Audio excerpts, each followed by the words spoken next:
Osnovna škola Gornja Poljica Srijane ovog je četvrtka bila domaćinom događaja pod nazivom Lidrano. Odaziv je bio veći no inače, a izvedbe odrađene sa stilom, kvalitetno i zanimljivo. Ovo događanje i ovakva događanja puno znači za našu školu. U prvom redu naši učenici, kojih je vrlo mali broj, mogu pokazati svoja znanja, umijeća, usporediti se sa drugim školama i mi kao domaćini želimo pružiti svim našim gostima da se osjećaju kao kući, čisto onako gostoljubivo i ugodno. Tako da se svi potrudimo i svi se trudimo, i djelatnici škole i mentori i učenici, da se naši gosti osjećaju ugodno. Mi smo danas u Srijanama na općinsko-gradskoj razini Lidrana. Moja funkcija je bila tajnica ove smotre. Odlično, kako je izgledala sama organizacija ove smotre, tko sve sudjeluje, s kojih područja? Evo, kažem, ovo je gradsko-općinska razina smotre, sudjeluje 5 škola, osnovna škola Fra Karlo Balić iz Šestanovca, osnovna škola Josip Upačić iz Omiša, osnovna škola 1. listopada 42. iz Čišala, osnovna škola u Srijanama i osnovna škola Jesenice Dugi Rat. Učenici će nastupiti sa svojim literarnim, dramsko-scenskim i novinarskim stvaralaštvom.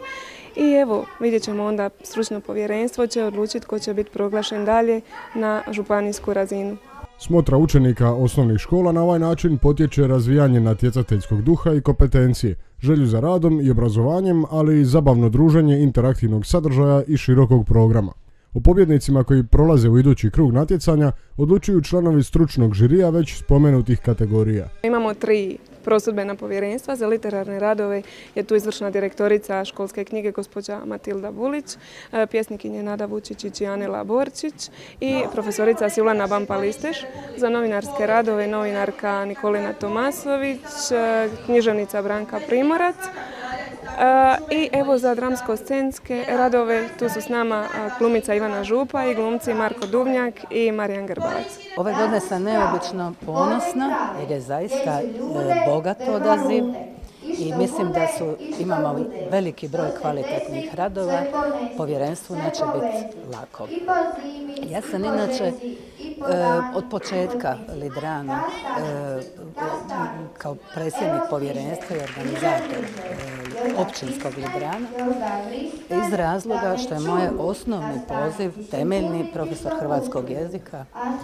Naravno, do toga me dovela ljubav prema jeziku, književnosti, a i prema djeci. S obzirom na demografske prilike i neprilike ovog područja koje su postavile normu od svega nekoliko upisanih učenika godišnje, zanimalo nas je postoje li nekakvi projekti za blisku budućnost koji bi svojom realizacijom pridonijeli razvitku ovog prekrasnog kraja Dalmatinske Zagore.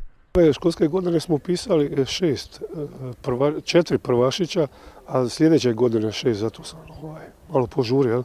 Uglavnom, ja očekujem da kroz sljedeće godine, nakon što otvorimo ovaj vrtić kojeg očekujemo u dogovoru sa gradom u Mišu, da će biti otvoren 2001. u 9. mjesec, da će se povećati broj učenika. Ne drastično, nama 4, 6, 8 učenika po razvoju sasvim dovoljno i to je ono što možemo očekivati kroz sljedeće godine. A takav broj djece imamo zainteresirane za upis u dječji vrtić. Gledajte, mi imamo izvršnu suradnju sa gradom u Mišu. I sad trenutno onaj projekat najvažniji, to je uređenje vrtića gdje bi djeca u 10-satnom boravku pružila se mogućnost roditeljima da kad krenu na posao u Split ili bilo gdje da svoje dijete dovedu u školu i da nakon posla uzmu svoje dijete, odvedu od doma. Isto tako mi sad radimo na projektu nadogradnje škole, tako da bi u tom prostoru, osim što bi osigurali WC koji nam je trenutno van škole, mi radimo na tome da napravimo kuhinju u blagovaonicu i da onda tu osiguravamo produženi boravak djeci, tako da bi imali ovdje jedan kompleks, školu, dom zdravlja, dječji vrtić i ja smatram da bi onda pružila se mogućnost mladim obiteljima da se zadrže na ovom području. Motivirana i zadovoljna djeca, profesionalni i ambiciozni profesori i djelatnici ovih škola svakako zaslužuju sve pohvale. A mi i jednima i drugima želimo što više uspjeha i sreće u daljnjem odrastanju, obrazovanju i životu.